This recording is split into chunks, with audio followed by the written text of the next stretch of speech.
안녕하십니까. 2024년 8월 15일 목요일 아침이 밝아오고 있습니다. 자, 오늘 7번째 이야기 마지막 시간이죠. 예수님의 영광을 본 자들, 예수님의 영광을 본 자들이라는 제목으로 요한복음 2장 11절 12절 두 절 말씀을 함께 읽고 경건의 시간을 시작하도록 하겠습니다.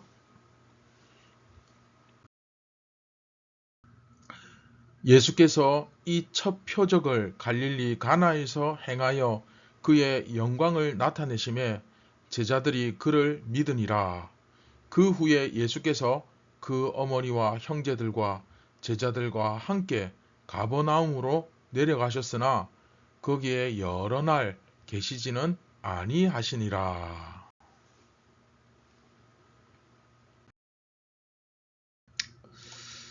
네, 이 첫 표적을 갈릴리 가나에서 행하셨다라고 되어 있는데, 자, 여기서 중요한 게 예수님의 영광이 여기에 나타난 것이다라고 말하고 있죠. 자, 이 부분이 상당히 중요합니다. 저자 요한은 독자들로 하여금 이 사건이 그냥 단지 예수님께서 행하신 여러 번의 수천 번의 기적 중에 하나다. 그런 단지 여러 번 행하셨던 그 중에 하나의 어떤 기적이라고만 오해하지 않았으면 좋겠다고 생각했던 모양입니다. 그래서 그렇게 오해하지 말라고 부연 설명을 하고 있는 거죠. 이 사건은 예수님께서 영광을 나타내신 사건입니다. 그리고 이 영광에 의해서 제자들은 예수님을 믿게 됩니다. 아니 뭐 예수님이 행하신 이적이 뭐 다 영광이 아니냐. 이제 여러분 이렇게 생각하시면 안 됩니다. 이 부분에 대해서 좀 어려우신 분들은 그 앞전에 요한복음 말씀을 다시 한번 잘 묵상해 보시고 그 영광에 대한 개념을 좀 잡으셔야 됩니다. 그래서 이 사건은 예수님께서 영광을 나타내신 사건입니다. 자, 요한복음에서 말하는 영광이 뭡니까? 하나님의 모습이 나타나는 것. 그렇죠? 그리고 이 영광에 의해서 제자들은 예수님을 믿게 됩니다. 그냥 예수님을 따르다 보니까 믿게 된 것이 아니라 예수님의 영광을 보고 믿게 되는 거예요. 그래서 요한복음에서 다시 한번 말씀드리지만 영광이란 것은 예수님이 하나님 되심이 나타나는 것을 의미합니다. 이해되셨죠? 그래서 요한복음은 이것을 우리가 흔히들 잘 아는 표적이라는 말로 표현합니다. 표적. 비록 아직 예수님의 때가 되지 않아서 그렇죠? 온전한 모습으로 그 영광이 다 나타나지는 않았지만 이제 장차 예수님의 때가 되어 그 십자가를 통해서 그 영광이 드러나면 이제 그 영광을 본 자들은 이것을 믿음으로 이제 반응하게 될 것이다 하는 것을 미리 말씀하고 있는 거죠. 그렇죠? 즉 이 포도주 사건은 장차 어떻게 사람들이 예수님을 믿고 제자가 될지를 미리 살짝 보여주신 사건입니다. 자, 제가 말씀드렸죠. 요한복음은 개인의 구원에 초점을 맞춘 책이기 때문에 이런 내용들이 상당히 중요합니다. 그렇죠? 앞으로 어떻게 사람들이 예수님을 믿고 제자가 될지, 그렇죠? 그래서 원래는 이 십자가 사건을 통해서 완전히 그것이 드러나는데 이제 포도주 사건을 통해 살짝 그 맛보기로 보여주신 사건이 바로 이 내용, 그렇죠? 포도주를 물로 포도주를 만든 사건의 가장 중요한 의미입니다. 그리고 예수님은 가브어나움으로 내려가십니다. 이것은 사실 이제 공간복음에서도 예수님의 갈릴리 사역의 본거지가 가버나움이었다 하는 것을 말하고 있기 때문에 그걸 이제 조금 반영하고 있는 것이 아닌가 생각됩니다. 다만 요한복음은 예수님이 갈릴리에서만 계신 것이 아니었다라고 주장을 합니다. 계속 유대와 갈릴리를 왔다 갔다 하십니다. 오가십니다. 공간복음에서는 마태, 마가, 누가복음에서는 예수님께서 갈릴리에서 자기 제자들을 모으셔서 함께 유다를 향해서 예루살렘을 향해서 마치 진격하듯이 그렇게 묘사하고 있지만 요한복음에서는 예수님이 유대와 갈릴리를 계속 오가시면서 한 사람 한 사람 자기 백성들, 자기 제자들을 찾으시는 모습을 보여주고 있습니다. 이것이 공간복음과 요한복음의 상당히 다른 점입니다. 이해되시죠? 그래서 공간복음은 좀 더 거시적으로 하나님의 나라라는 좀 더 큰 카테고리 안에서 그 거시적 관점에서 복음을 바라보고 있다면, 이 요한복음은 한 사람 한 사람이 예수님을 어떻게 만나고 어떻게 믿음을 갖는가, 그래서 한 사람 한 사람이 예수님을 만나고 믿음을 갖는 그 문제에 대해서 상당히 관심을 많이 두고 있습니다. 자, 중요하죠? 따라서 공간복음은 하나님의 나라, 이 하나님의 나라라고 하는 전체 주제에 집중한다면, 요한복음은 한 걸음 더 가서 더 디테일하게, 그러면 그 하나님 나라 안에서 구체적으로 한 사람 한 사람이 어떻게 예수님을 영접하고 믿음을 갖는가, 그것을 좀 더 깊이 있게 자세히 다루고 있다고 보면 됩니다. 그래서 하나님께서 다양한 은사와 방법을 활용하셔서 많은 이방 나라 이제 사람들을 하나님의 백성으로 모으시지만, 중요한 건 그 기본적인 핵심, 그렇죠? 그 기본적인 뼈대는 절대로 변하지 않는다는 겁니다.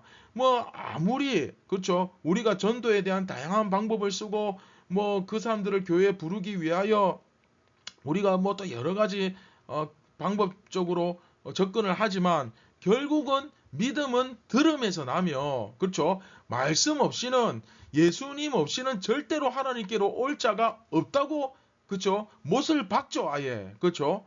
그래서 믿음은 들음에서 나. 결국 교회에 이렇게 왔든 저렇게 왔든 결국 내가 그 말씀 앞에, 예수님 앞에 서지 않으면 구원도 없다는 거예요. 결국은 내가 그 말씀을 듣지 않으면, 그 예수님을 말씀을 통해서 만나지 못하면 그 믿음도 없다는 거예요. 구원도 없다는 거예요. 이 틀은 절대로 변하지 않습니다. 그렇죠? 등산 열심히 간다고 구원 받습니까? 함께 마음이 맞는 사람들끼리 낚시하러 간다고 구원 받습니까? 절대 그렇지 않습니다. 그렇죠? 탁구 치면 구원 받습니까? 그렇죠? 중요한 건 사람이 좋아서 교회에 왔던, 같이 탁구 치고 싶어서 교회에 왔던, 같이 낚시하고 싶어서 왔던, 뭐든 좋습니다. 그러나 결국에는 내가 구원을 받으려면 이 말씀 앞에 서야 되고, 이 말씀을 통해 들어야 되고, 이 들음을 통하여 예수님을 만나야 되고, 예수님을 만나서 그 믿음을 통해서 자라가야 된다는 거. 이 기본적인 틀은 절대로 변하지 않습니다. 그렇죠? 그래서 우리가 이 요한복음이 사실은 처음 예수님을 믿게 될 때 조금 어려운, 요한계시록과 더불어서 조금 어려운 책이긴 하지만, 그러나 어떻게 정말 내가 예수님을 믿을 것인가 하는 이 문제만큼은 요한복음이 정말 좋은 책이죠. 확실하게 다루고 있는 책입니다. 자, 말씀을 맺도록 하겠습니다. 자, 7번째 이야기 전체 한번 정리를 해보면, 자, 이번 이야기에서 예수님은 어떤 분이십니까? 그렇죠? 딱딱하게 굳어버린, 정말 죽은 것과도 같은, 이번 이야기 본문대로 하자면 돌 항아리처럼 화석화되어 버린, 돌처럼 굳어버린 그 유대교를 개혁하는 개혁자로서 이 세상에 오신 셈입니다. 그래서 예수님을 믿는 사람, 우리가 왜 개혁주의 신앙 이렇게 이야기하냐면, 예수님이 바로 그런 종교를 싹 다 뒤엎어버리는 개혁자셨기 때문입니다. 이해됩니까? 껍데기만 남아있는 종교에 참 진리가 무엇인지를 알게 하시는 분이시죠. 하나님은 예수님 당시에 그 유대교와 같은 그런 종교를 너무너무 싫어하시고 그것을 배격하시는 분이십니다. 예수님께서 보여주신 그런 진정한 진리를 통해서 그 백성들이 생명과 기쁨을 누리기를 원하시는 것이지 종교를 원하는 게 아닙니다. 이해됩니까?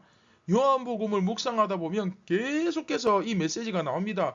유대교와 유대인들의 이 어리석은 모습이 나타나는데, 혹시 내게는, 그렇죠, 우리에게는 이런 문제가 없는지를 한번 잘 살펴볼 수 있었으면 좋겠습니다. 내가 교회 오래 좀 다녔다고, 우리 가족이 다 예수 믿는다고, 그렇죠? 뭐 우리 아빠가 목사라고, 내가 뭐 집사라고, 여러분 이런 거 구원하고 아무 상관없습니다. 행여나 요만큼이라도 내가 그것 때문에 나는 그래도 구원 받겠다, 천국 가겠다 안심하시는 분들 정말 위험합니다.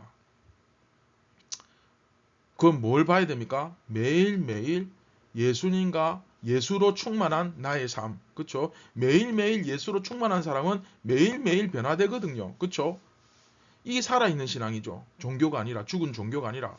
그래서 혹시 나의 신앙생활은 오늘 이 말씀과도 같이 이런 그런 포도주가 떨어진 혼인잔치처럼 그렇게 되고 있지는 않은지, 정말 돌항아리처럼 죽은 신앙, 죽은 종교는 아닌지, 진정 생명력 있는 그러한 신앙을 내가 정말 가지고 있는지 다시 한번 점검해 볼 수 있었으면 좋겠고, 이제 거룩한 주일이 조금씩 다가오죠. 우리가 정말 그날 모일 때는 진정한 생명력과 기쁨이 넘치는 예배, 그렇죠? 참으로 진실로 우리 주님을 만나고 그 주님의 그 진리 가운데 서는 예배가 될 수 있도록 함께 준비해 나갔으면 좋겠습니다. 그렇죠? 전부 마음속에 딴 생각에 빠져 있고 다른 생각하고 있고 마음이 콩밭에 가 있고 예수님께 집중하지 못하고 예수님께 선다고 앞에 서기는 했지만 벌써 이미 마음은 저 바깥에 서 있고, 그렇죠? 그건 정말 우리 주님을 경멸하고 굉장히 모독하는 아주 나쁜 행동이죠. 그렇죠? 정말 우리가 주님을 만나고 주님의 그 진리 가운데 서는 예배가 될 수 있도록 함께 준비해 나갔으면 좋겠습니다. 그렇죠? 여러분이 예물을 드릴 때도 헌금도 미리 좀 토요일 날 다 준비하시고, 기도 맡으신 분들은 그 한 주를 정말 신중하게 삶을 들여다보고 토요일 날 미리 기도문도 딱 작성하시고, 무슨 뭐 적선하듯이 주일날 교회 와가지고 막 주머니에서 돈 꺼내가지고 막 헌금한다시고, 여러분 예수님을 거지로 만들지 마십시오. 여러분 하나님을 무슨 구걸하는 분으로 취급하면 안 됩니다. 그렇죠? 예배는 여러분 특히 예배는 목사 한 사람이 준비하는 것이 아니라 성도들 모두가 다 함께 준비하는 것이 예배입니다. 그래서 예배자 한 사람이 굉장히 예배드리는 한 사람 그 자체가 은사입니다. 그래서 그 예배의 품격을 떨어뜨리지 말고 정말로 잘 준비할 수 있기를 바랍니다. 오늘도 참된 예배자로서 살아계신 하나님과 내 안에 계신 성령님과 그 예수 그리스도의 영과 더불어 예수님과 연합하여서 세상을 주님의 뜻대로 온전히 신앙으로 살아내는 그런 귀한 은혜가 있기를 바랍니다. 다 함께 기도하겠습니다. 참 좋으신 예수님, 우리가 정말로 예수님을 믿는다 하지만 우리는 이미 죽은 종교와 같은 그 죽은 딱딱하게 굳어버린 돌 항아리와 같은 모습으로 종교 생활을 하고 있진 않은지 정말로 조심스럽게 우리 자신을 돌아보게 하시고, 무엇보다 우리의 눈을 성령님께서 뜨게 하여 주셔서 우리의 이 답답하고 어리석은 모습을 볼 수 있도록 눈을 뜨게 하여 주시옵소서. 비록 이 땅 가운데 잠깐이지만 잠깐을 살더라도 정말 예수님처럼 살 수 있도록 성령께서 능력을 다하여 주시고, 또 이 세상에서 겁이 나고 때로는 두려움과 염려가 앞설 때마다 용기를 내어 끝까지 옳은 것, 더 가치 있는 것을 선택할 수 있는 용기를 저희에게 허락하여 주시옵소서. 오늘도 예수로 살고 예수로 충만하고 예수로 죽는 우리 모두가 되게 하여 주옵소서. 우리를 구원하신 예수님의 이름으로 기도드립니다. 아멘. 오늘 하루도 예수로 충만한 삶을 살아가기를 주님의 이름으로 축원드립니다. 포도주가 떨어진 혼인잔치가 아니라 정말 포도주가 넘쳐나는 생명의 물이 여러분 삶 가운데 충만하기를 간절히 소망합니다. 오늘도 승리하시기 바랍니다. 감사합니다.